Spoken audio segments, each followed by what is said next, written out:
Insights as a trans woman on the challenges facing gender diverse people in Australia and the importance of visibility. Georgie Stone with today's National Press Club address.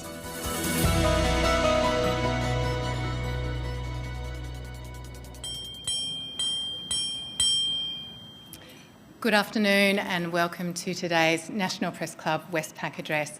My name is Emma MacDonald and I am the Associate Editor of Her Canberra and the Canberra Convener of Women in Media. It's my pleasure to introduce Georgie Stone today. She's an actor, a writer and a transgender activist. At just 22 years of age, she's the youngest woman to address the press club, and she's spent more than half of her life fighting for rights for herself and for other trans young people across Australia. And she's also successfully challenged family court intervention into treatment options, which is no mean feat. She also plays Mackenzie Hargreaves on Australia's long-running soap Neighbours, in case you're thinking she's very familiar. It's my great pleasure to welcome her to the podium. Thank you.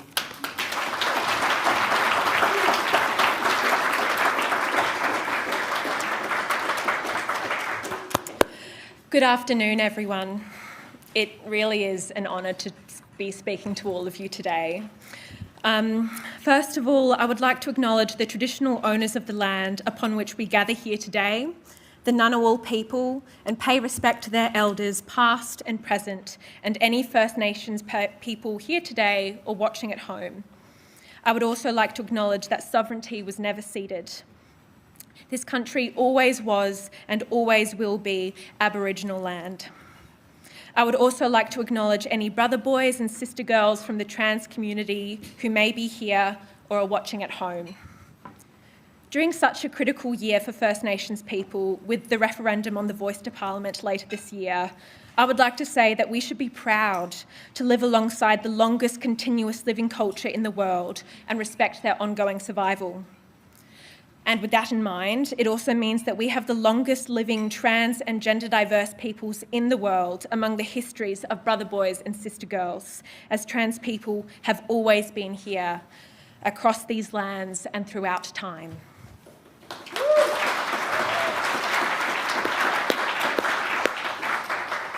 Before I begin, I also need to acknowledge the trans, gender diverse and non-binary people who have come before me and paved the way for my generation.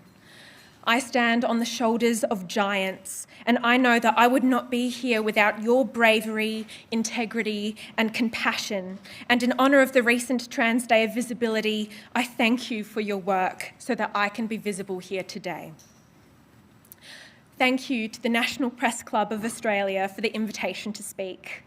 My name is Georgie Stone. I am 22 years old. I'm from Melbourne and I am a proud transgender woman.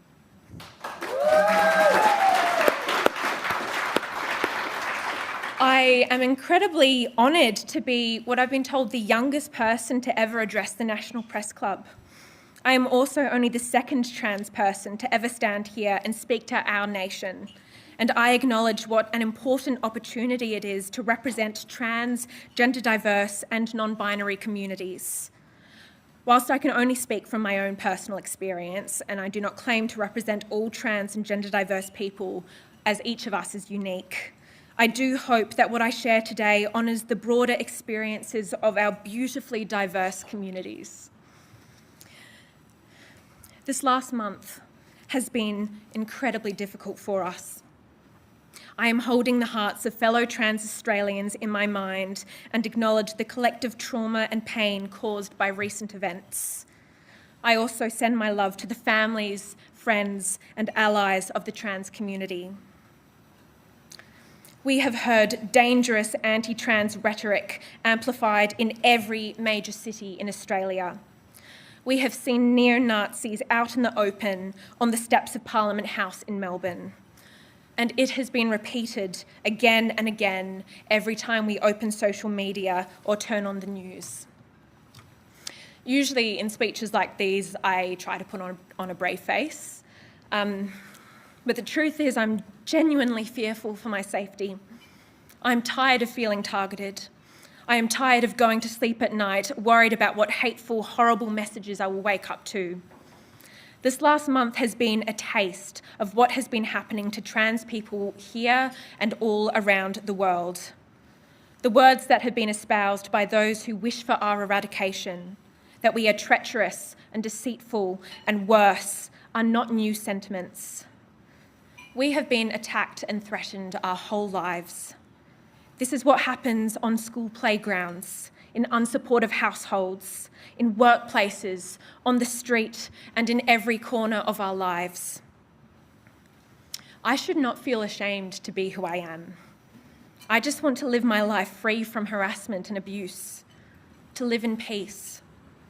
But it's hard to live in peace in a world that wants you to disappear. When I was growing up, women like me were portrayed in films and TV as tricksters, criminals, or just dead bodies on the ground. Teachers would prioritise the needs of other students over mine, and I was made to feel like my very existence was a nuisance. Over and over again, I was sent the message that there's something wrong with me. I'm the problem. I'm the danger. I'm the villain. The more I heard it, the more I internalised it. Maybe they were right. Maybe I am wrong. Maybe I shouldn't be here.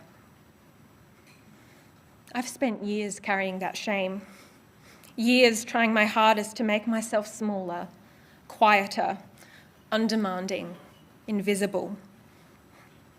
I spent so long doing it, it became like second nature. I couldn't even see it happening. I am here today, standing in defiance of those who wish for the complete eradication of trans people. We are not going anywhere.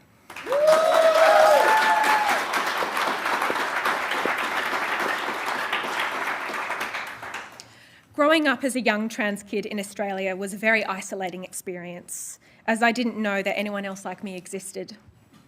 I was very fortunate that I had the support of my parents, but even still, they could not shield me from the ignorance of others. Early primary school was especially difficult. When I started transitioning, there was much pushback. I still had to wear the male uniform and use the male bathroom. I was constantly misgendered and dead-named. There was a group of old boys who would come and find me in the playground just to yell at me and call me names. I remember one of the hardest parts was school swimming. By that point, I was presenting publicly as Georgie, yet still I was forced to use the male change rooms. I remember their screams and jeers, calling me a freak and telling me to get out of their toilets. I remember running out half-dressed, terrified and sobbing.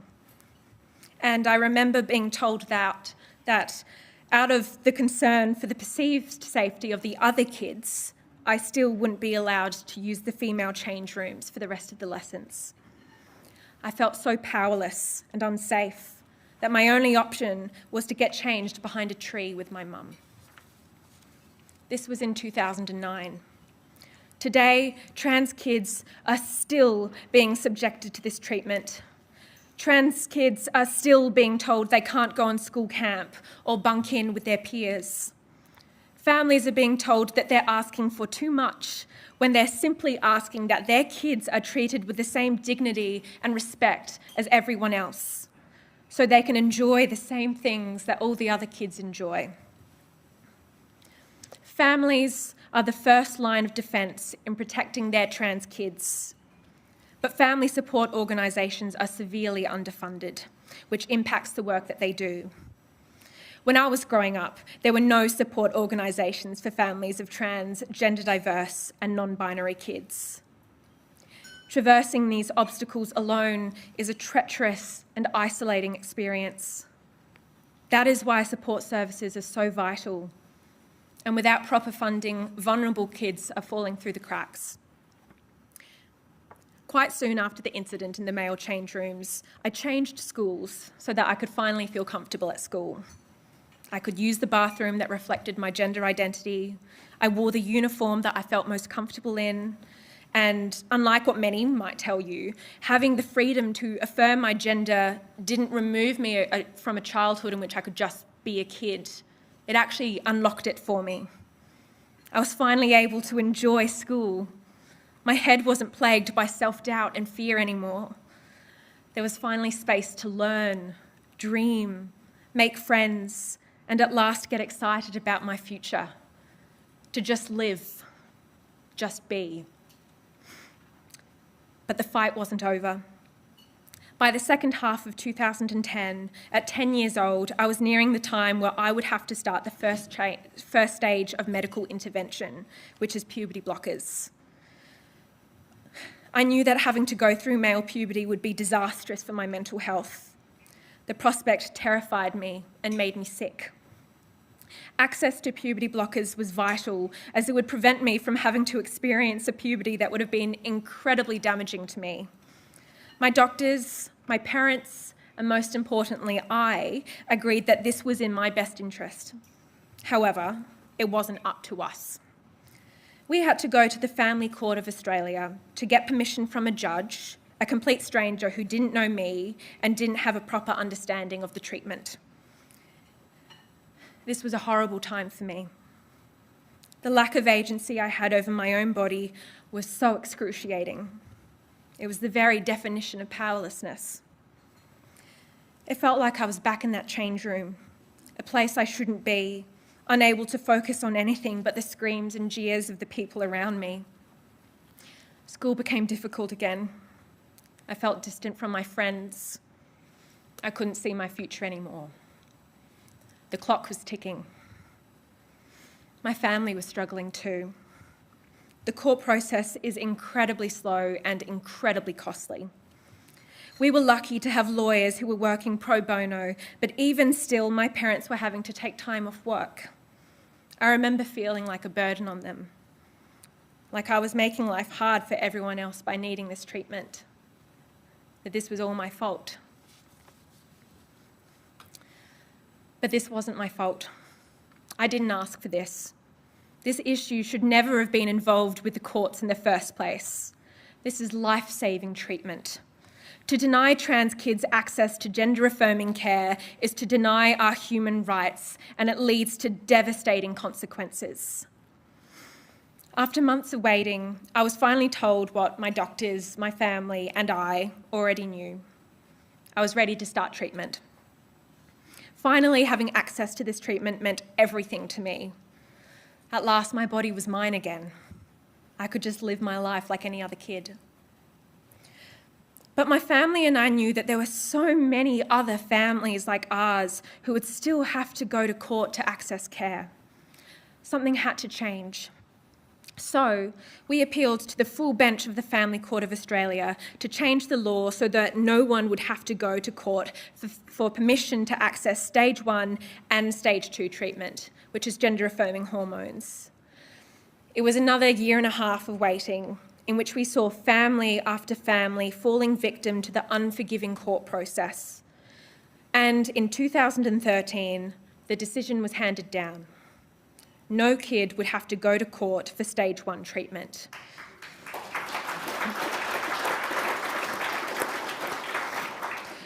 However, the law still remained for stage 2.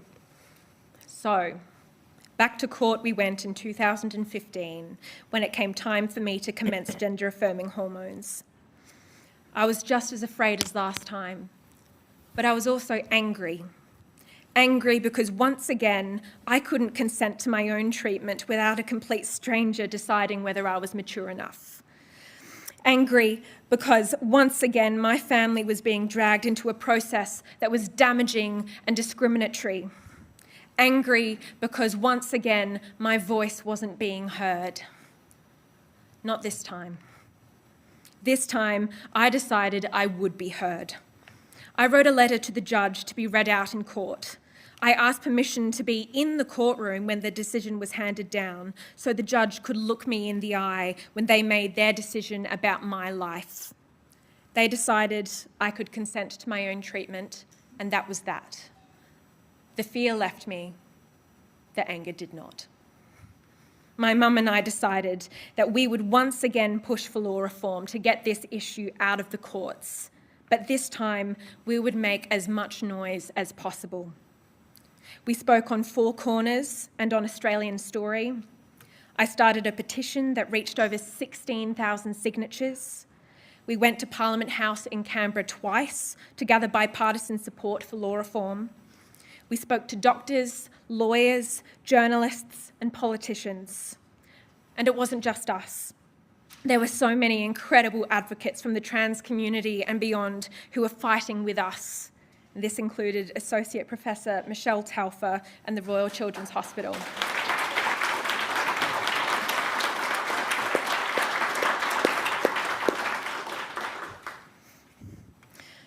And in November 2017, the case Ree Kelvin set a new precedent so that trans kids would not have to go to court for gender-affirming treatment at all. It was over, until it wasn't. A separate case in 2020 was brought before the family court, where the decision was not made by the full bench of judges, but only a single judge, which set back the legal rights of trans young people. Right now, there are vulnerable trans young people who still need to go through a court process to obtain court authorisation, some of whom are being denied access to healthcare. No other young person is subjected to these discriminatory medical consent procedures. It's just trans people. The right to having decision-making power over your own body is one that should never be denied to anybody.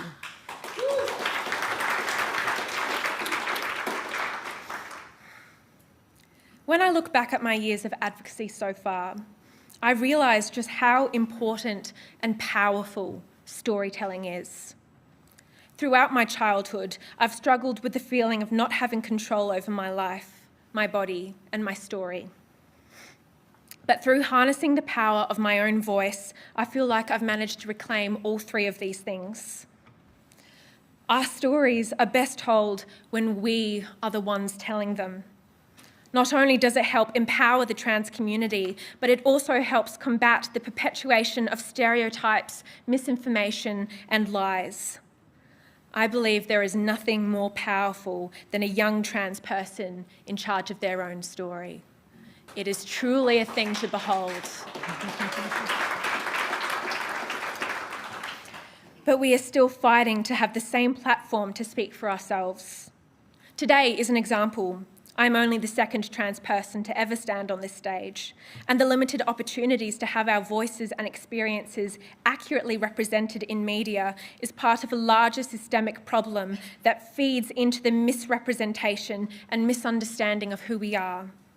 As we've seen in Australia, as well as in the UK and the US, the media industry has played a powerful role in creating an insidious culture war with dehumanising clickbait catchphrases like the trans debate, or the gender debate, as they like to call it, in which trans people, especially kids, are kicked around like footballs.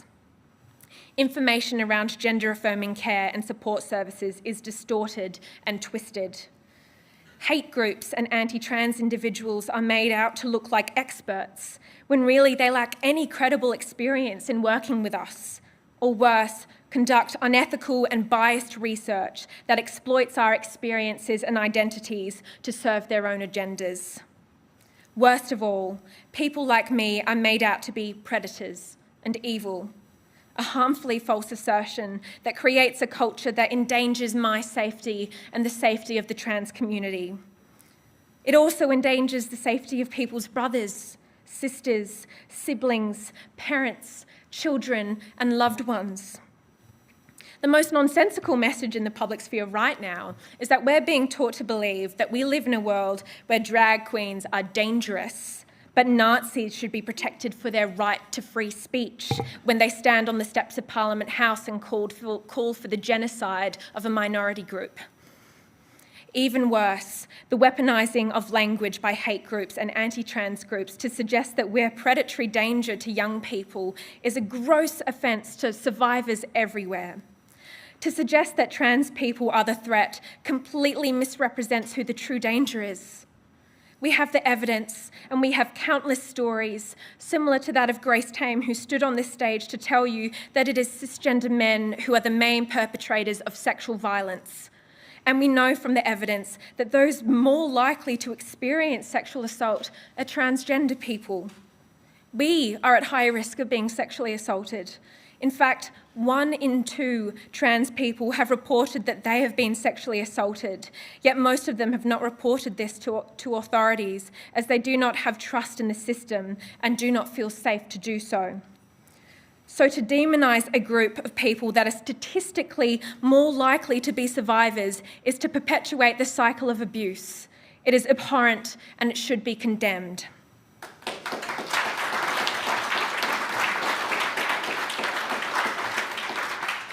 There aren't two sides to this debate.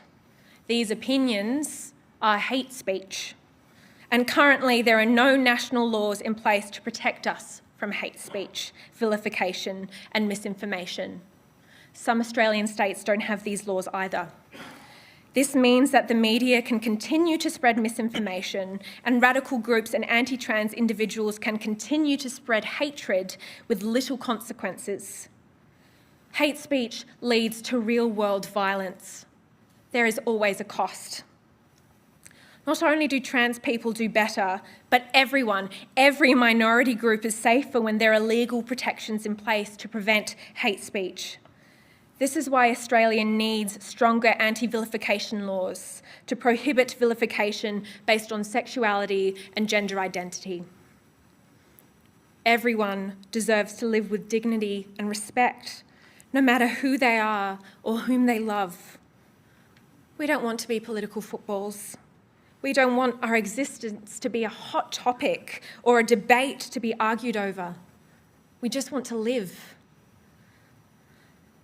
The reason why I advocate so strongly for the visibility of trans people, and good representation at that, is because it shapes societal perception of what the trans experience is and who we are as people.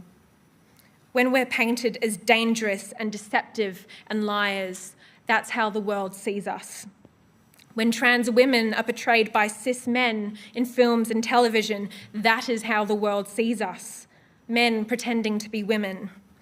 When the media spreads false narratives about gender-affirming care and bathroom access to generate mass hysteria in order to sell papers, it has devastating real-world consequences. There is more at stake here than getting to be on TV or profits or politics. Aren't the lives of a vulnerable minority group more important than that? Positive representation, honest storytelling, it can change lives.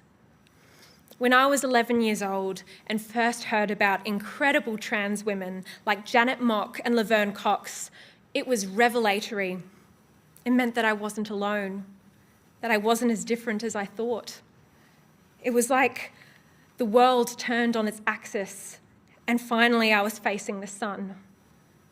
Isn't the opportunity to educate, inspire and connect people more exciting to read anyway?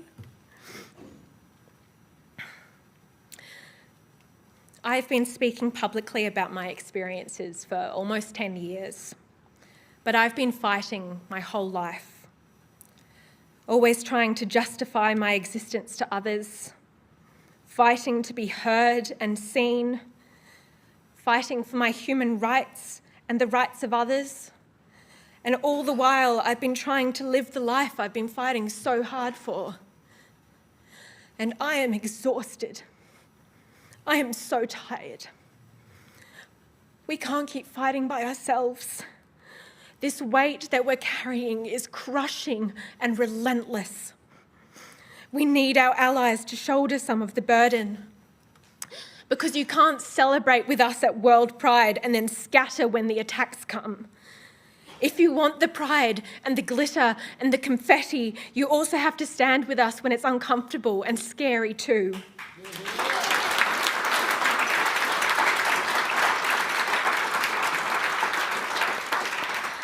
What will it take for you to pay attention?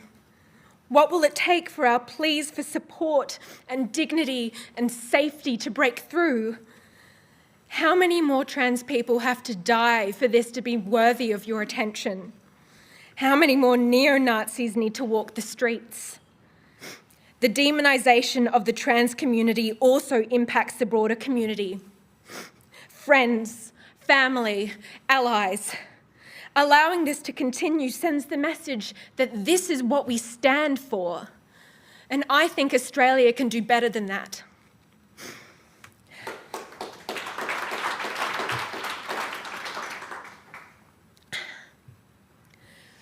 Nevertheless, I am incredibly proud of my community. In the face of all of this, we have achieved so much, and those achievements need to be celebrated. I take much pride and joy in looking at young trans, gender diverse and non-binary people like Isabel Langley, Ord Mason Hyde, Frankie Mazzone, Taz Clay, and so many more, and the way in which they have claimed ownership over their own stories. It gives me so much hope for the future. I also look up to and gain inspiration from leaders in other communities, people like Magda Szubanski, Aretha Brown, Grace Tame, Carly Findlay, and the way in which they managed to advocate and stand firm whilst also bringing people along with them. Watching people in their power, taking up space and doing what is right, even when it is scary, inspires me to do the same. There is a lot to be grateful for, and there is a lot to celebrate. And even though I find this incredibly difficult to do, which is probably why I forget to do it, I think it's also important to say that I'm proud of myself too.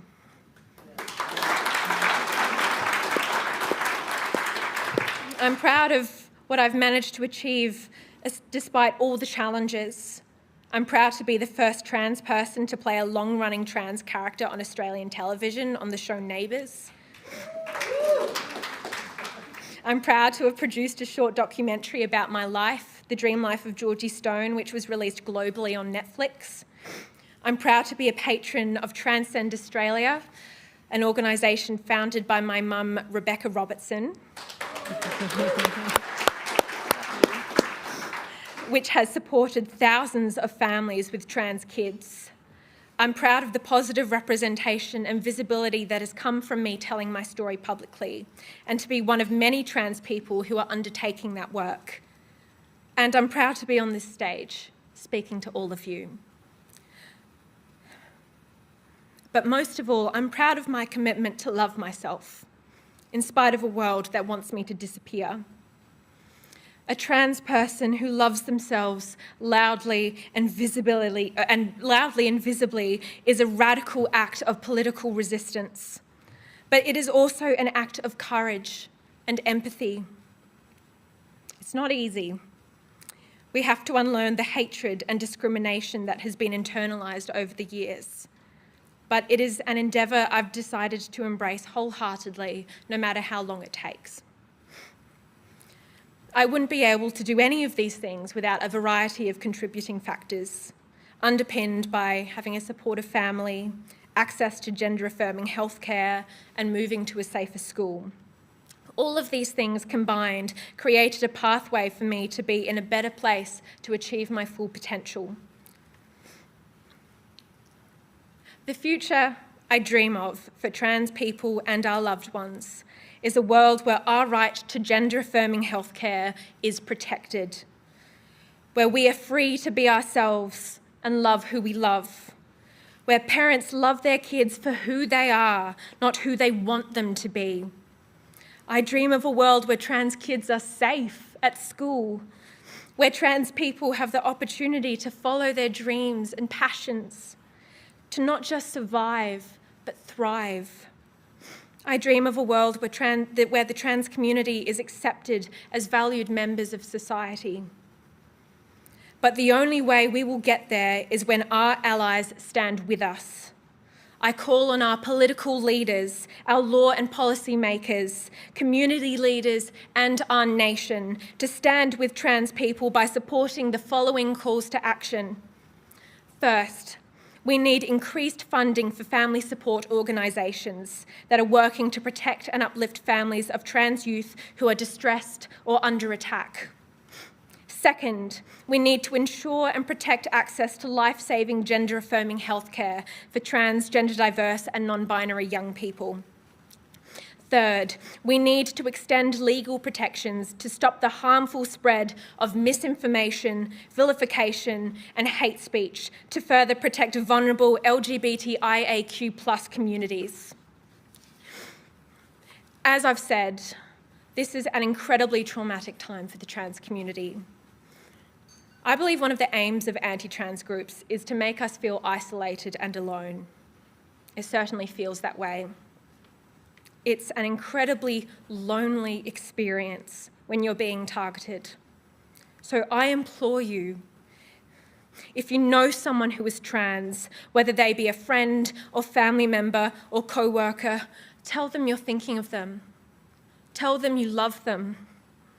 When there are rallies, marches, or protests, show up for us. Don't be silent. When you see or hear something transphobic or hateful, call it out. Be prepared to have difficult conversations with people you know. Be brave. You have the power to make terrible moments like this a little less terrible. Please try and lift some of the weight that we're carrying. And to those who wish to see us disappear, to those who dedicate their time to bully and target the trans community, you must understand that with each act of hatred, our trans communities and supporters are galvanised, banding together with love and pride. This was demonstrated on Friday on the streets of Parliament and on the streets of Melbourne and on the steps of Parliament House, with over 3,000 people gathering to reclaim the streets and wash away the temporary stains of hate. Hear this: we will always come back stronger.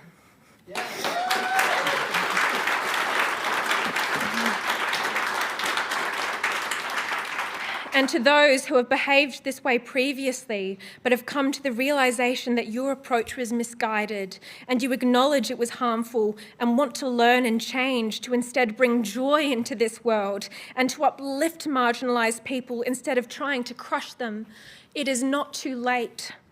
Together we can break the abusive cycle of stigma and shame. We welcome you to embrace this opportunity to learn for the benefit of humanity.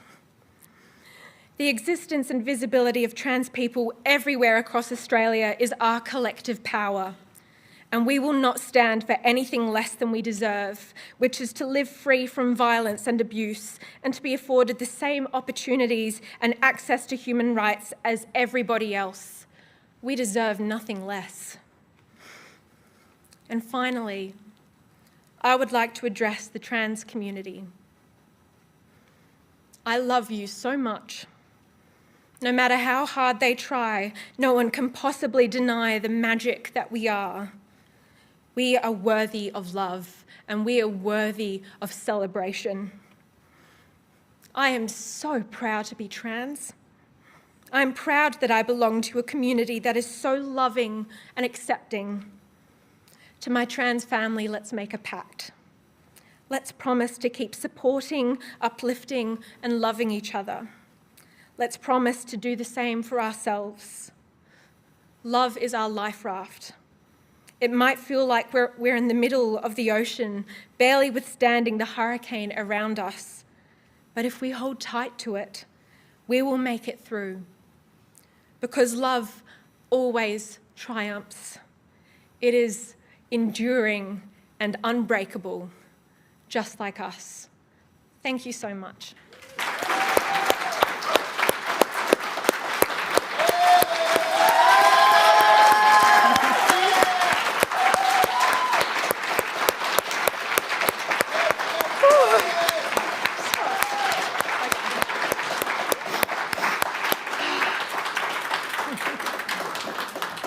Thank you for that incredible speech, Georgie. Before we go to questions from the media, I would like to ask you about your mum, Rebecca Robertson, who's been perhaps your greatest ally. Yeah. And I'm sorry to launch into an emotional question right after that, but if you could speak to other mothers out there now who are just embarking perhaps with fear and trepidation on the journey of having a transgender child, what would you tell them? God, that's such a big question to open with, but it's a great question. There's tissues on the podium. Oh, there are. Oh, my God. I love my mum so much. I think what makes our relationship so strong and our connection so powerful is that trust is there, and that trust was built because she always listened to me. She never judged me. She was active in wanting to learn how to protect me and look after me. She was active, she never put the burden on me to try and do that work or to try to, over-explain to her. I mean, we had great conversations and she always listened to me when I needed that help, but she was active. She started Transcend Australia, which was incredible, and I'm really proud of her. And she built a community of families, of parents and of young people, which helped both of us feel less alone. But that trust was always there, and she always listened to me. And she believed me when I said who I was. She believed me, and that saved my life. So to the mothers and the fathers out there, I also have a really wonderful father and a really wonderful brother as well who are watching at home. And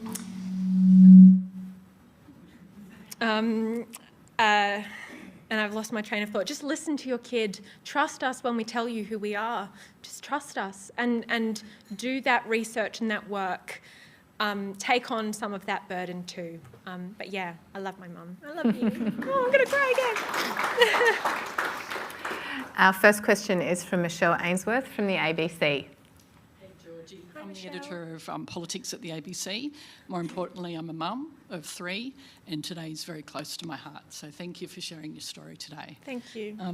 My question to you is, when you reflect, and I'm reflecting on the speech you just gave, is what's your message for our politicians, both state and federal, who stay silent when hateful messages or misinformation is directed at the trans community? My message would be to firstly not be silent. I think it's a very easy thing to do, to say, that we acknowledge and that we love our trans community and trans people. That doesn't cost you anything to say that. And so I think it's really important at these times because, I think I can speak for all trans people when I say these last few weeks have been hell, have been awful. And I remember, when it started to happen, I started to think, I feel like I need to say something, I need to be, public about this, but I just couldn't. I was so exhausted, I was so tired, and I just couldn't, we can't, as I said in the speech, we just can't keep doing this by ourselves. We can't. So we need our politicians to stand up. And those 3 calls for action, which I will repeat for the politicians, we need increased funding for family support organisations that are working to protect and uplift trans youth. We need to ensure and protect life-saving gender-affirming healthcare for trans people is protected. That's really important. And we need to extend legal protections to stop misinformation and vilification and hate speech. So that's what I'd say to them. And please listen. Be leaders. Be leaders. Be leaders. Next question. Next question is from Mon Shafter from the ABC. Hey, Georgie. Hi, Mom. Hey. So I look after ABC Queer, which is aimed at younger LGBTQIA+ people. When it comes to gender, why is it important for young people to have the right to make decisions about their own health and well-being? That is a great question. It's important. Look, if I wasn't able to have access to gender-affirming care, if I wasn't able to be the one who said, this is what I need, and to have access to doctors who actually could assess me and listen to me, actually meet me, look, my life would have turned out incredibly differently. I wouldn't be here. I'm not even sure if I'd be alive, if I'm being incredibly honest. So it is so vital that young people are in the position of power when making decisions about their body and their life. Because that saves lives. When we empower young people to do that, it saves their life. So that's what I would say to that. Georgie, we acknowledge that you're exhausted and that you've spent a huge proportion of your life in the public eye, and that would take its toll. But you've shown that you're very good at being up for a fight, and that you're up for a family court challenge, and that you can do legislative reform. So I can't be the first to ask you whether you think maybe politics might be something in your future. Welcome to the press club. No. No way. Not for me. I'm an actor. I'm on Neighbours. I'm happy to be in a song. That's more my field. But could I also add to that, with those things, you know, changing the law and fighting for myself, I actually feel like I didn't have a choice in that. Like, if I didn't stand up for myself again, my life would have turned out incredibly difficult. I often say to people, trans people, we didn't choose to be in this, you know, public space. We didn't choose or want our bodies and existences to be a political topic. We just want to live our lives. And so I suppose I undertook it because I know not every young person can, and I was in a very privileged position in which I was able to do that work. But really, I would have rather not to have had to do it anyway. Like, I didn't really have a choice. I had to fight for myself. So politics, definitely not my thing. Not for me. That's okay, I had to ask. Next question is Anna Henderson from SBS. Thank you. Anna Henderson, SBS and NITV. We've just covered a federal election where trans issues were really elevated. The Liberal Party chose a candidate in Sydney who put this on the front page for many weeks. I'm just wondering if you would like to reflect on what that actually meant in terms of the impact on the children who were reading that. Yeah, I think I touched on that in the speech too. When our lives and our existence is kind of used as a political football, as you know, part of this kind of like culture war, to whip up fear and hysteria, it has a really awful impact on trans kids, because we do see it. We see it there. And I remember, I mean, I'm still unlearning the shame that I've been taught to have about myself since childhood. I'm still unlearning that. So just imagine all those trans kids out there who's seeing that stuff, who are being told, painted as dangerous and villains and all of that, used to create fear. It is so destructive. It's so destructive. So I would really implore politicians to actually stop using us as a weapon. Stop using us as a weapon. You know, for once, put the political games, you know, to the side and start representing your constituents and your people. So that's what I'd say. Thank you. Next, we've got Shalila Medora from the ABC. Hi, Georgie. Thank you for your address. I work for Triple J, so our audience is really young, around the same age as you. Many will be going through similar experiences that you're going through. Yeah. I'm hoping to get from you any reflections on what you think has changed in the positive in the last 10 years since you've been speaking about your experiences, whether there's anything that kind of gives you a glimmer of hope or a glimmer of light. Absolutely. That's a great question. The things that I think the real headway we've made is visibility, I think. I think the more trans people we see in the media telling their stories, having control over the way their story is told, being empowered to do so, the more trans young people we're seeing doing that. And as I said in the speech, there are some incredible, incredible trans young people who I'm sure will be speaking here at some point too. We should make that happen. Who are just really, really passionate and empowered, which is incredible to see. And I think that's a real miracle to see, despite all of this stuff that's happening. Seeing young people and trans people of any age still empowered to be loud and visible, who who obviously are afraid because we're all afraid, but who are still undertaking that work, are still using their pride and their self-love and their love for their community to still be visible in the midst of all of that. I think that gives me a lot of hope, and I think that's where we've seen the most headway. So I'm really proud of that. Thanks for that question. That was a beautiful question. Next is Claudia Long from ABC. Sorry, Claudia. No, sorry for getting in too early. Hi. I'm one of the reporters from the ABC's federal politics team, and you mentioned during your address, allies who are happy to join in for all the pride and the glitter, but kind of seem to disappear when the going gets a bit tough. And it made me think of how we saw senior members of the government marching in Mardi Gras once again this year. And you've listed a whole bunch of some pretty clear law changes.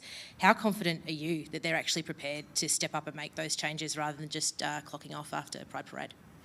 I think it's really, there is something to be, to celebrate about politicians who are being vocal supporters of trans people. I do have, more hope than, say, maybe a couple years ago around that. But I think, we still need to keep the pressure on, hold them accountable, because I think, even if they have the best of intentions, we still need to give them a bit of a push. So I think, enough of the fair weather friends. We need some actual strong, committed allies. Yeah. Next is Michelle Slater from the Canberra Times. G'day. I started tearing up at your address. We saw some really shocking examples of reporting, particularly in last week's US school shooting. I'm just wondering, what are some of the lessons that the mainstream media can take out of these damaging narratives, and how can we as journalists in the mainstream media drive a more positive narrative? Yeah, that's a great question. I think some of the lessons we have from the last few weeks, the way in which this has been reported, I mean, firstly, what happened was absolutely horrific and awful, and my heart goes out to the families of the victims. It was just awful.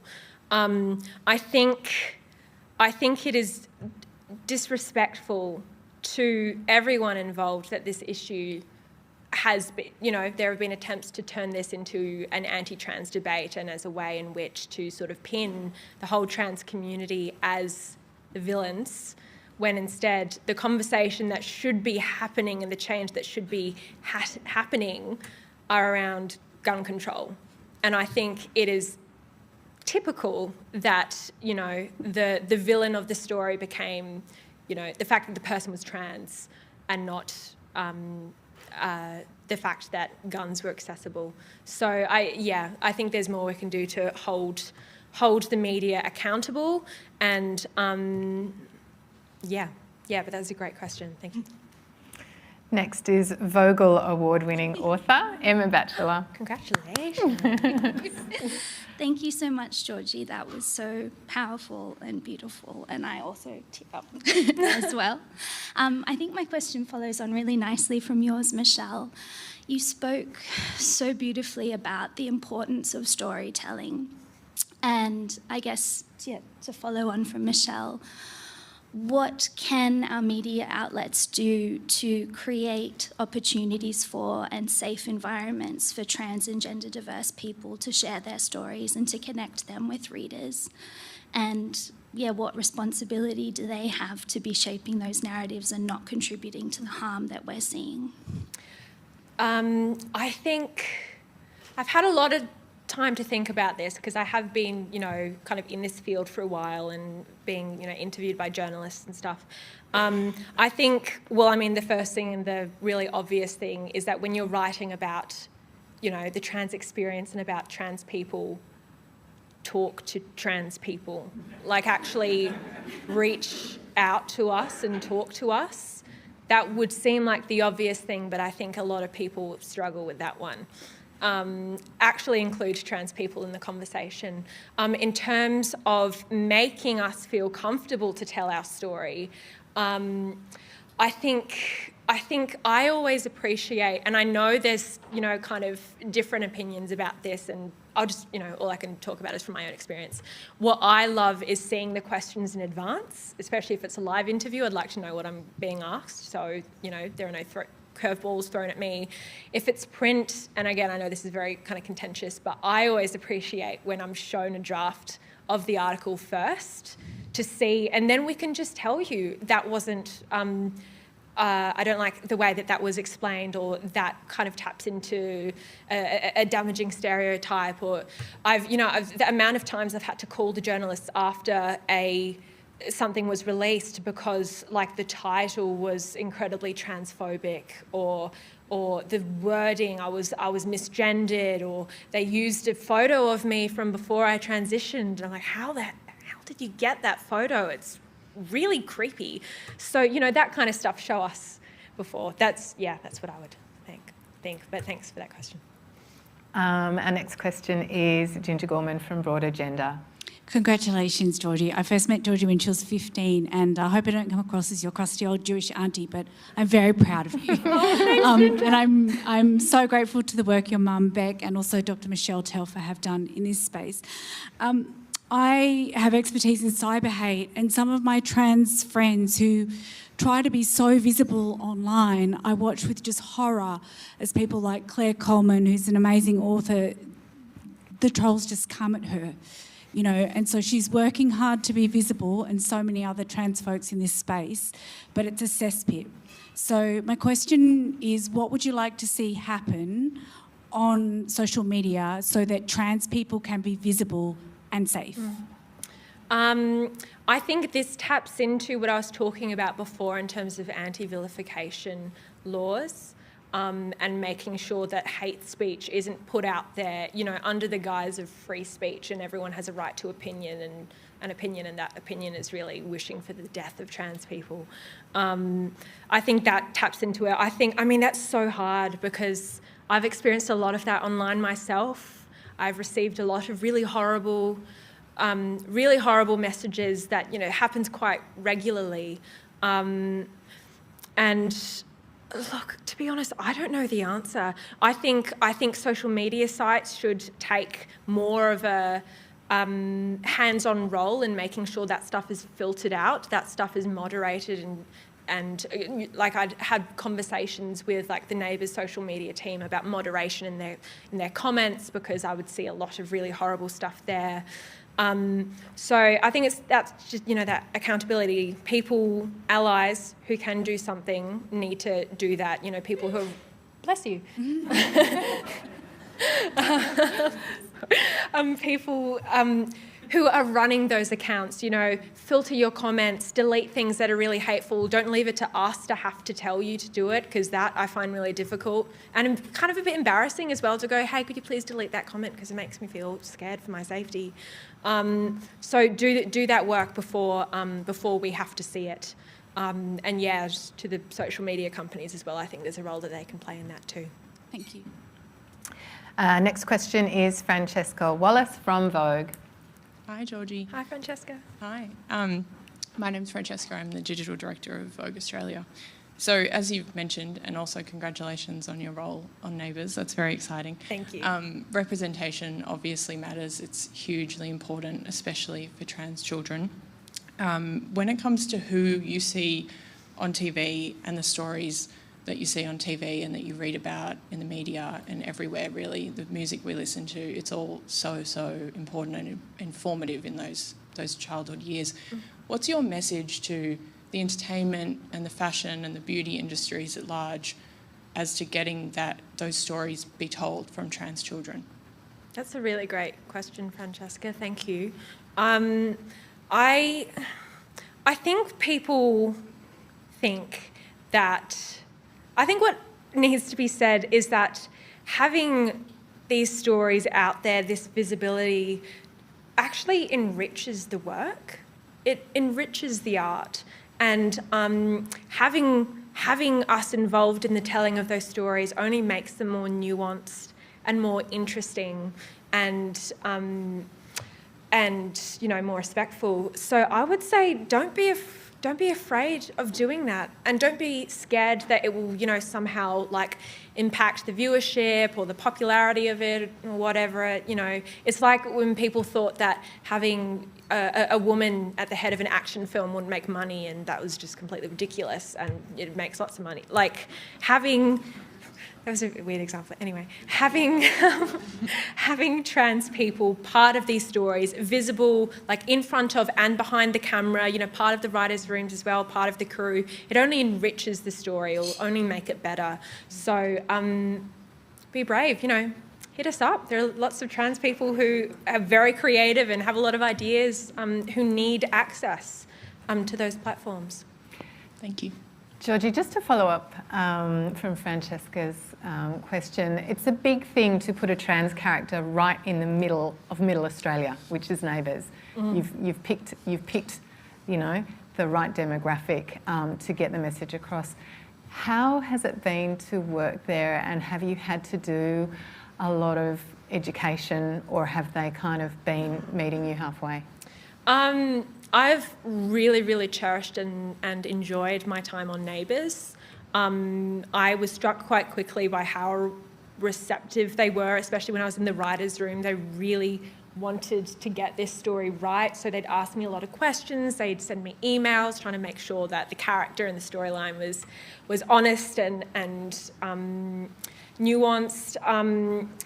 It's just been wonderful. I mean, there have been conversations about ways in which they can improve, one of which has been the moderation of their social media sites, but they have always, to me, been when I've had a request or advice or anything, they've been incredibly receptive. So that has been a really wonderful experience these last few years, and going to be going back in a couple of weeks, which is very exciting.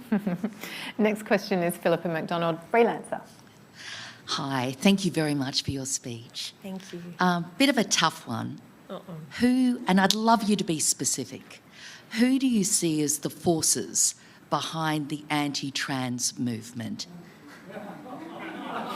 And I've got a little follow-up question as well. Okay.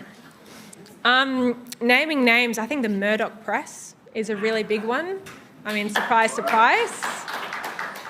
And there's a trickle-down effect there from the kind of stories that they espouse. Look, that's really a massive question. It's incredibly nuanced. It's like a web, of yuckiness. Look, that's a really, really difficult question to answer because it's everywhere. And as a trans person, it feels like it's coming from all sides. It feels like it's all-consuming. So, you see it in politics, you see it in the media.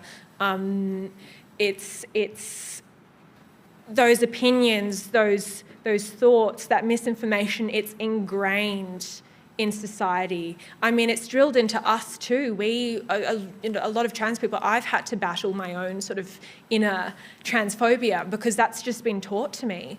So it feels like it's coming from everywhere, and I'm sorry I can't give a more You details. talk about a culture war. Who's funding the culture war?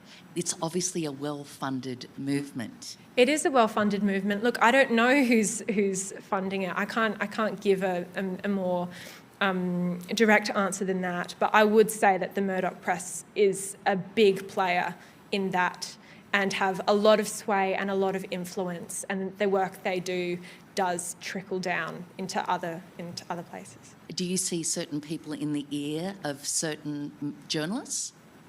I don't know. Or religion? What role is religion playing a part in that hatred that you're saying is causing you to be fearful?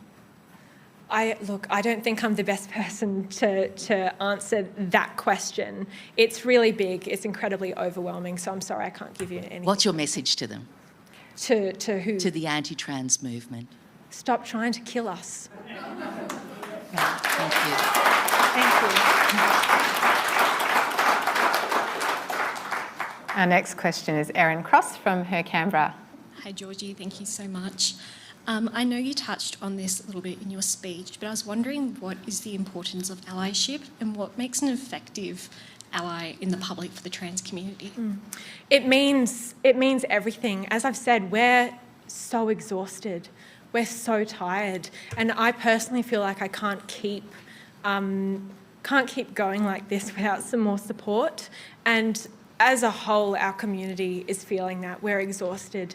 So I think the key to allyship is, as I said in the speech, actually being vocal, not being afraid. I think there's this fear because, you don't want to make a mistake, so you just don't try, you just stay silent. And we can't afford for people to keep doing that. So be vocal, do the work to educate yourself. There are resources online. Transcend Australia is an incredible resource for information. Do that research, have those conversations. Don't be afraid of having those conversations. Go to marches, go to rallies, and as I also said, actually reach out to us if you know a trans person. I mean, I found it incredible how little friends and family have reached out to me over the last few weeks with the attacks that have come. And a few weeks before World Pride, more than happy to, post about me and say, I'm so proud to know this person. And then when the attacks have started to come, just radio silence. So reach out to trans people you know. Tell them you love them. Tell them you're here. Listen and do the work. Thank you. Thank you. Sorry, nearly done, Georgie. We've got Nick Stewart from Ability News. If I can follow up Emma's question, Ronald Reagan was an actor. He became US president. Don't you have an actual responsibility for people for trans people to actually get involved in that political debate, to take it further? Well, look, the other thing is I'm not the only one. I'm not the only one here who's doing this work. And there are other people I know, other trans people who are way more qualified and passionate about going into the political sphere than I am. I feel like, as someone who's 22 years old, I've given almost everything I can. And there are other incredible trans people who are ready to continue that work and to enter the political sphere and to go to great heights. So there's no doubt there'll be a trans Prime Minister or President one day. Just not me. Georgie, you've done very well. Our final question is Liv Baker from Narrabundah College. Hello. Hi. I'd just like to ask you what advice you'd give to young Australians part of the trans community when they're facing the challenges of self-acceptance? That is a great question. And it's an incredibly difficult one because I think it isn't a linear journey, it's a cycle. So I've gotten to the place of feeling like I've accepted myself and I love myself, and then something like the last few weeks happens and I'm right back at the beginning. So it's a cyclical process. My advice, and this is all well and good to say because in the moment it can be really hard to remind yourself of this, but what I would say is that you're not the problem. You're not the problem. And that you are loved and that there are people out there who love you and they will love you until you, and beyond, the point where you will love yourself too. And try and hold space for yourself. Don't make yourself so small that you don't exist anymore. Like, try your best to stay here because you'll find people, you'll find a community. Thank you. Sorry, before we go, we've got one last question from Morris. You kind of have to answer his question. Okay. Sure. Thanks for coming today, Georgie. Thank you for having me. Pretty courageous thing to do. Thank you. Tim Shaw has sent this question through. And what immediate steps and actions do you expect federal and state attorney generals to take in light of your speech today? I'm going to go back to the 3 asks I have. Ready, everyone? First, I would like them to increase funding for family support organisations. As I said, families are the first line of defence for looking after trans people, but who are going to look after the families? Family support organisations. It's an incredibly underfunded field. We need more money. We need to ensure that trans kids don't have to go to court to access gender-affirming healthcare. Kids whose a parent disputes or both parents dispute, they have to go to court, and that's a horrible experience. Would you like to see legislation for that? Yes, absolutely. And extend legal vilification laws, anti-vilification laws and hate speech as well. That's the last one. Okay. Well, there's plenty of that. There's a lot to do. Stay safe. Thank you so much, Georgie. As a token of appreciation from the Press Club, here is a membership, which means you can come anytime, have a meal, enjoy the conversation. Free parking. Great. Thank you, well done. Thank you so much. Thank